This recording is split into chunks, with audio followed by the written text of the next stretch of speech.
As a beginner to the world of trading, it's handy to understand some key phrases. The stock market index, the S&P 500, the DJ30 and the DJ20. The stock market index is a method of measuring a section of the stock market.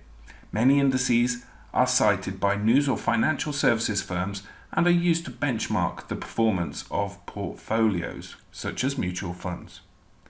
The most common and biggest indexes in the US are the S&P 500, Standard & Poor's 500 stocks, the DJ30, the Dow Jones 30, or commonly known as the industrials, the DJ20, which is the Dow Jones 20, which is also more commonly known as the transports, and that is the top 20 transport companies as decided by capitalization in the US.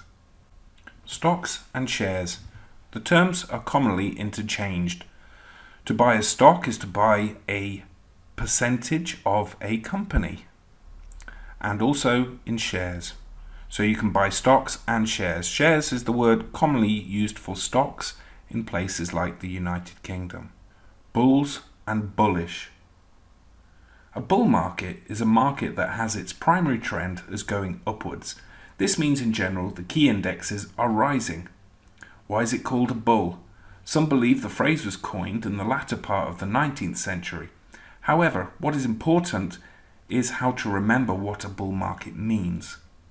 Imagine, if you will, you were being attacked by a bull. The bull would charge towards you with its head down and then attack with its horns surging upwards. This is the same as a bull market, attacking in a strong upward move. The same analogy applies to being bullish on a stock, or in general, being a bull means you're optimistic. Bears or bearish. Bear markets are anything but restful, especially for someone invested in the stock market. A bear means indices are in general in a downward trend. The simplest way to remember this is to envisage a bear attacking you. It would be standing on its hind legs, towering above you, and reaching out a clawed paw. It would take a mammoth swipe down at you.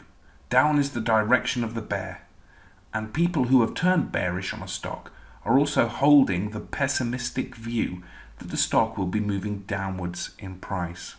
Going long or buying a stock. Going long refers to buying a stock in the hope that its price will increase and you'll gain a profit by selling it at a higher price. Going short, or being on the short side, means you borrow a stock, sell it, wait for the stock price to go down, and then buy it back at a lower price, then return the stock to the person you borrowed it from, therefore realizing a profit on the difference.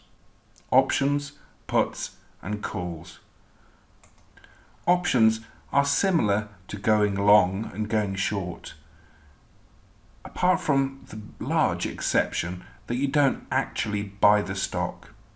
You actually purchase a contract that allows you to buy or sell the stock at some point in the future for a specific price.